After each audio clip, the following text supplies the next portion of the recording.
A statement now and we move on to questions. First of all, I want to thank our partners, our close and very important partners. And today NSA, National Security Advisors, they are present in Ukraine. We had been waiting for this visit for a long time. It is very important for us that it is in Kyiv. We had many meetings in Europe and in the United States of America. Today, such a number, 18 national security advisors, are in Ukraine. For us, this was an important moment and a starting point, from which we will begin to move even faster, on the diplomatic track. I think you have seen this over the past month and a half. Why even faster now? Because we have shared all documents with all advisors, the entire package of documents we have, those that are finalized, and those that still need to be finalized. And we expect that these final revisions will take place in the capitals of European countries, as well as Canada, Japan, and other representatives of the Coalition of the Willing. All of this will be finalized during our meetings, and also throughout the month of January. We don't spend too much time on this. Our plans for today are as follows: after sharing the security guarantees package, then the prosperity package, the recovery of Ukraine, the work we developed together with the United States of America, as well as the sequencing plan. This is a step-by-step plan outlining what we are going to do and how we will do it. Our plan is as follows. Tomorrow, representatives and chiefs of the General Staff, and representatives of the military sector from other countries will depart for Europe. They will work for 1 day in France, in Paris. After that, there will be a meeting of leaders, during which the security documents will be finalized. The leaders will discuss many different issues, but the focus will be on security guarantees and recovery. During these meetings, there will be one with President Trump's team. These meetings will also take place in Paris. They will last for 1 or 2 days. We will see how things progress. After that, I believe we will prepare for a meeting in the United States of America at the leaders' level, in a broader format. We would like all of this to happen during January, by the end of January. These are our plans as of today. I think it was a very important visit. And now I am ready for any questions. Please. If you have any questions about the meeting, go ahead. Thank you. Mr. President, we have heard from your representatives that something is supposed to be politically approved in Paris. Could you tell us a little? Which documents are we expecting to be approved in Paris? We know that there will be a meeting with leaders there. But will the American side be present? And about NSA, you do not have a national security advisor. Previously, this role was performed by Yermak. Now Umerov is fulfilling this role, although he was not appointed. Perhaps, in the course of appointments, you are planning to create an NSA position and appoint Mr. Umerov to it? And if we are already talking about personnel, one last question. I've already forgotten the first one. I'll be quick. Will Mr. Malik remain as the head of the security service? Thank you for the questions. First of all, the meeting of leaders in Europe. The Coalition of the Willing provides security guarantees for Ukraine from the Coalition of the Willing. There is also our future membership in the European Union. This is the second part of the security guarantees and bilateral security guarantees with the United States. We will discuss the Coalition of the Willing. And we will go over the final details there. I think it is very important for us to formalize our steps in some form of declaration. Because the security guarantees themselves, the document itself will be ratified in the parliaments of the countries participating in the Coalition of the Willing.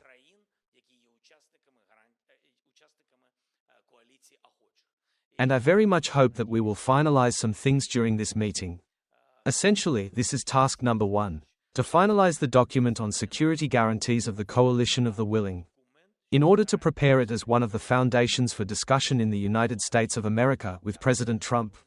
This is a document prepared by the Europeans. Next, the team of the United States of America will be present. At what level, I will not say yet. Let this be official information from the White House. We will have meetings with the Americans in Paris. That is the third. Fourth, as for NSA, today this role is being performed by the Secretary of the National Security and Defense Council, Mr. Umrov. Regarding a separate position of this kind, I have not thought about it yet, but now we are in the process, partly answering your third question of a major reset, and which I spoke about some time ago.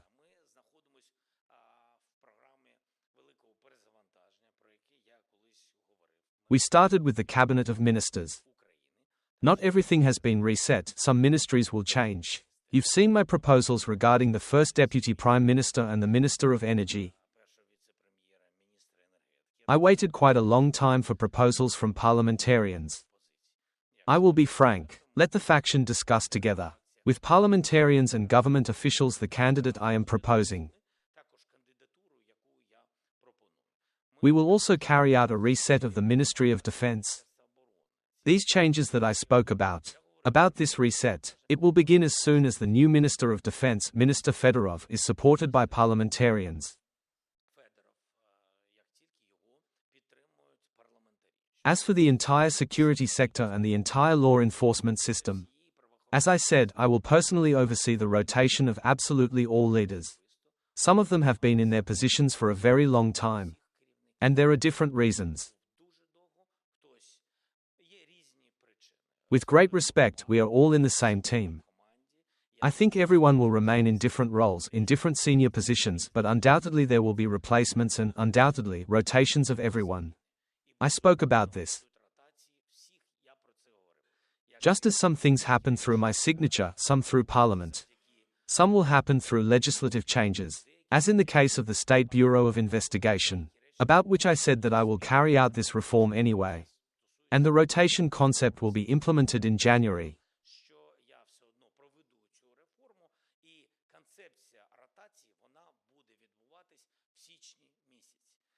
And then, after the reset of the defense sector, I will move on to the army, to the armed forces of Ukraine. But in order to get there, I must be confident that everything else has been reset, and that everything else is working. What influences this? Two things. Our country has two paths. I say this absolutely seriously to our partners. And the second path depends exclusively on our partners, not only on Russia. There is the first path, the less painful one, the peaceful, diplomatic path, and it is number one for me personally. We want to end the war. You see diplomacy today, we are doing it. I understand that we are very close to a result, but at some point Russia may block all of this. And as I said, it also depends on our partners. And if our partners do not force Russia to stop the war, there will be another path. It is to defend ourselves.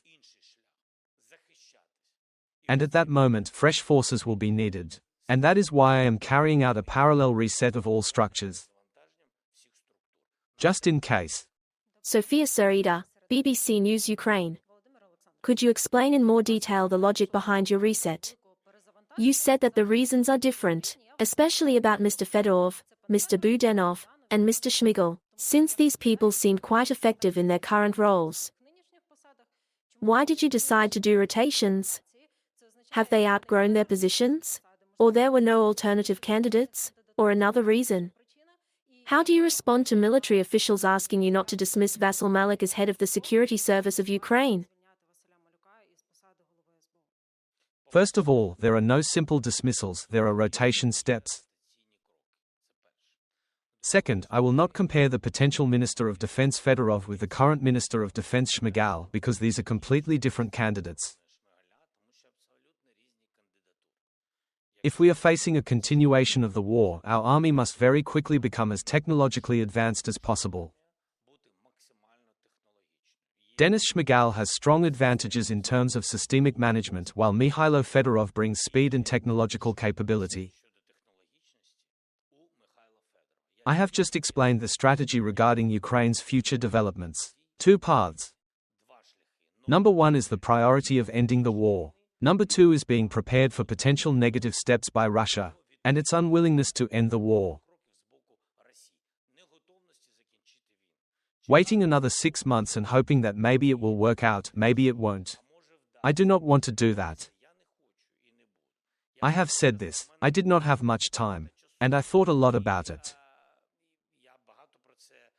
In principle, the candidates you see were already clearly identified in advance as capable of heading one position or another. That concerns the Ministry of Defense. Next, you asked About Mr. Budanov. Why did you choose him as the head of your office? I'm strengthening the negotiating team. That's what I'm doing. I have the acting minister Umarov, he has Mr. Kislitsa and Mr. Bevs. Mr. Kislitsa is the first deputy minister of foreign affairs. He will be dismissed from this position. He will become the first deputy head of the president's office. The head of the office of the president will be Kirilo Budanov. Mr. Bevs is working here. My negotiating team, including the Secretary of the National Security and Defense Council, Mr. Umarov, is currently based in this building. I am running 2 tracks, a negotiation track chaired by the President of Ukraine and a military track. I've explained what I'm doing, these are the 2 main components. And the third position? Your response to the statements. I've already answered that question. I will carry out the rotations that I need to. Next question, TVP Poland. Good evening. Piotr Kashawara, TVP. I would like to ask you, because we hear that Ukraine is ready for compromises, that certain things can be done for peace. Is there any information on what compromises Russia is actually willing to make? Because we constantly hear from them, and no to troops on Ukrainian territory, no to NATO, no to everything in general. So what compromises is Russia ready for? And my second question, I would like to ask about elections or a referendum. Is there any idea how people who are currently under occupation would vote? How would soldiers who are sitting in trenches vote without a ceasefire? What is the thinking? For example, on how to count all those people who are missing?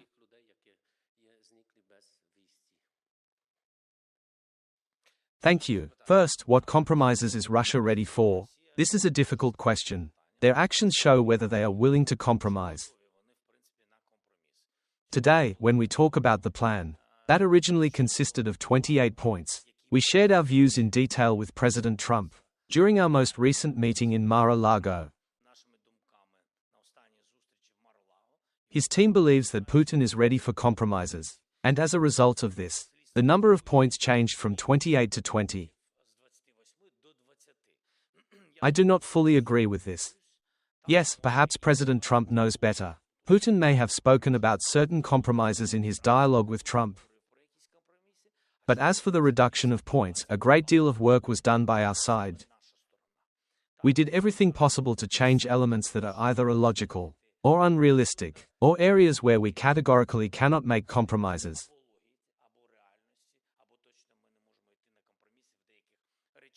That's where we are now. A compromise plan in which there are still no compromises on 2 points. Hence 90% out of 100%. We will see what Russia is ready for. Regarding the elections and referendum, first of all, I have consistently said that holding elections during a war is extremely difficult, due to security concerns and legal constraints.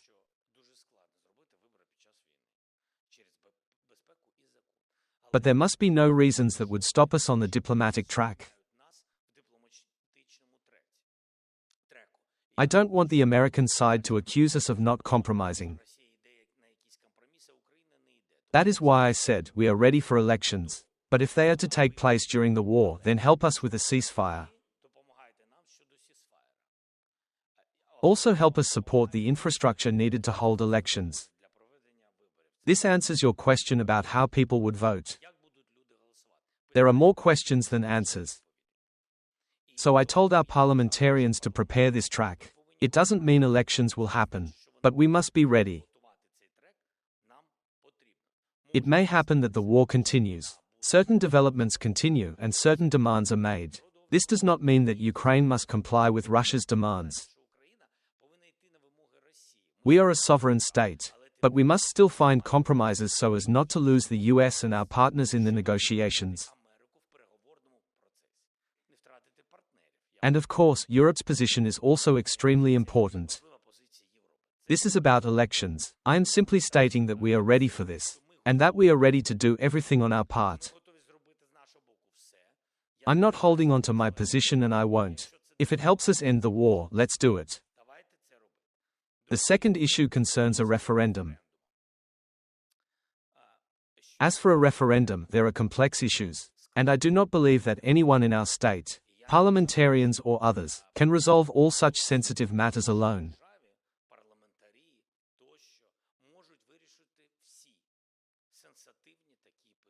And we need to give the people the opportunity to choose whether it suits them or not. But once again, I emphasize that this is not a mandatory path. Not at all, because after the president's signature, or in addition to the president's signatures, there are parliamentary ratifications. Undoubtedly, Parliament may ratify one agreement or another, but if an agreement is extremely complex, I am not sure that parliamentarians are ready for such decisions. There are some very difficult issues, but we have not yet reached either elections or a referendum. Let us first complete all the documents and security guarantees. Without understanding that you have clear security guarantees, how can you take other steps? This is crucial as it prevents renewed Russian aggression. We need concrete security guarantees. Associated Press. Associated Press. Mr. President, 2 questions. Today, Mr. Bev stated that European troops would be present in Ukraine. What would they do here? And could you comment on Venezuela? As for European troops, I will once again repeat regarding the coalition of the willing. The final document with all details has not yet been finalized, and these are important details you are referring to, including their presence. Undoubtedly, presence is important for us. And again, certainly, not everyone is ready for this. There is also a parliamentary dimension.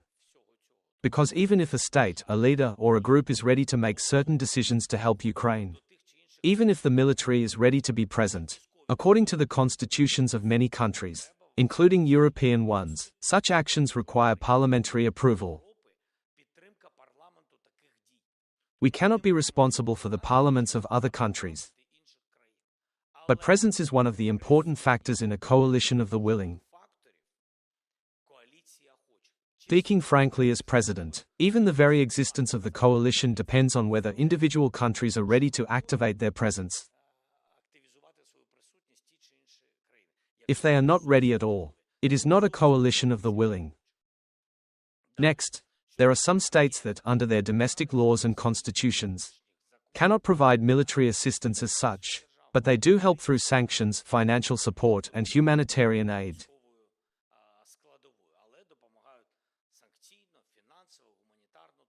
So there are different countries within the coalition of the willing. The co-chairs are the United Kingdom and France. Their military presence is mandatory. What will they do? Look, in addition to control, there is also a monitoring component regarding the ceasefire. Today we speak of a ceasefire. Whether this is the final end of the war or not, we do not yet know, because the documents have not been signed. Therefore, we are talking specifically about a ceasefire. Why is this so important? Because this is the process of ending the war. And a ceasefire is the signal that opens the work of the coalition of the willing, meaning that presence would begin immediately after the ceasefire. That includes monitoring the ceasefire and many other elements, support for our army, and we are not talking about finances, but about weapons, technologies, intelligence, and many other aspects.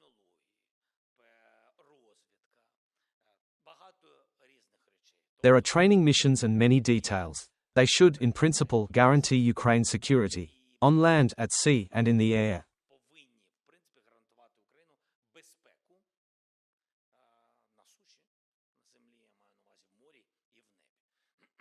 Multi-vector security guarantees. In principle, most of the details will be public.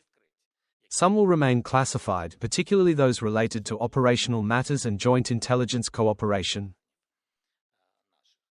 And what else did you ask? About Venezuela? How should one respond to that? What can I say?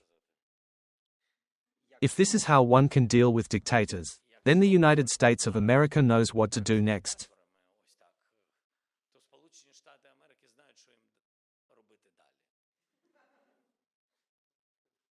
Thank you.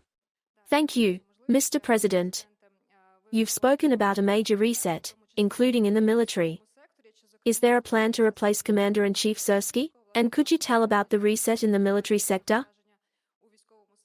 And I am also interested in your view on online voting. Thank you. As for the reset, all processes are involved. The Cabinet of Ministers, the law enforcement system, the security system, the Ministry of Defense. And from the Ministry of Defense, of course, come not only the production facilities of Ukrainian defense industry but also the armed forces of Ukraine. We are talking about steps taken one by one. There is no plan to replace the Commander-in-Chief today. Today, the replacement of the Commander-in-Chief is not expected. Regarding online voting. Online voting. I very much wanted this when the COVID challenges began. This was even before the full-scale invasion. I really wanted it, and I appealed to members of parliament. I told them that it seemed to me the situation itself, although COVID was not positive and many people suffered, but nevertheless it gave us a technological opportunity to try appropriate steps. Let's make legislative changes. I wanted to start by creating an online parliament. I have always supported this. Because I implemented this in the President's office at the start of COVID online. And I did it with the cabinet. And we all worked together. People may have forgotten, but it was helpful during the full-scale invasion. It helped greatly because when institutionally almost nothing was working, all our online formats were already functioning. Absolutely, because during COVID we were prepared. At that time, I wanted our parliament to work online as much as possible, so it wouldn't stop or slow the legislative process. People may not remember this either, but processes were slowed, which would have allowed us to act quickly in parliament during the war. Even at the beginning of the invasion, these processes were not fast. Of course, this is a different challenge. I'm not comparing it to COVID, but introducing such technologies shows whether you can move forward. And what does next mean? Next is not only functioning institutions but also the possibility of holding elections for the leaders online. That would give us an opportunity. We were thinking, what if COVID were to last for a very long time? It had to be done. In my opinion, if we had done this then, there would be no question today about elections during wartime. If legislative changes had been made during COVID, everyone would understand whether it works or not. During COVID, it could have been tested, the risks were not as high.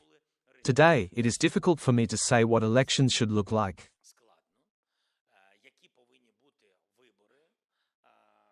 Of course, an online format would probably help people who are abroad, because there are many of them. But first and foremost, the priority would be those who are here. Our military on the front line. If we were talking about elections during the war, people at the front who cannot vote in the usual format, Because they are defending the state, they would probably benefit from an online format. Probably it would work online.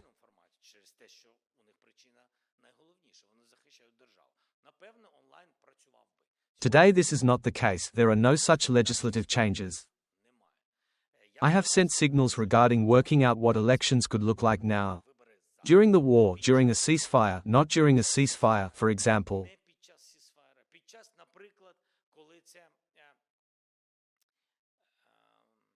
But only when the airspace is closed. For example, if the war continues, unfortunately. But there are partial agreements that a referendum or elections take place.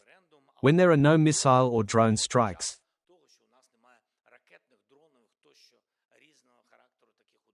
Is this possible? I have conveyed my signals to our parliamentarians. I have not received any answers yet. Good evening.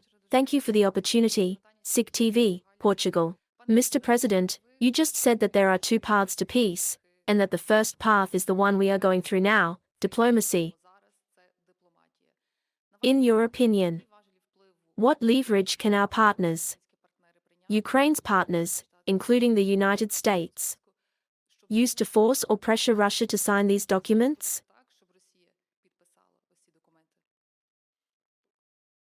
Talking. Not just talking on the phone, but talking through sanctions, talking through military support for Ukraine.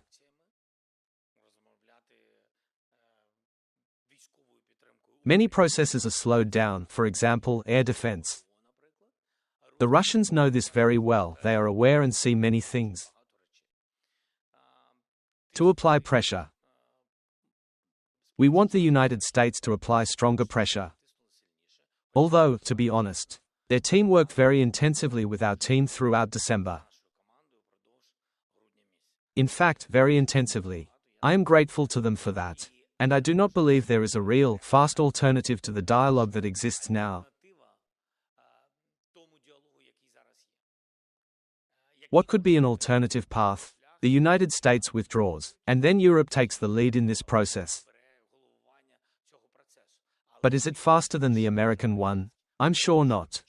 Because a great deal has already been worked out. And we must respect people's work and their time. Because every minute people are suffering in Ukraine, first and foremost. And so I believe there is no alternative to this. But I also do not believe we should live only in the format of there is no alternative and prepare nothing.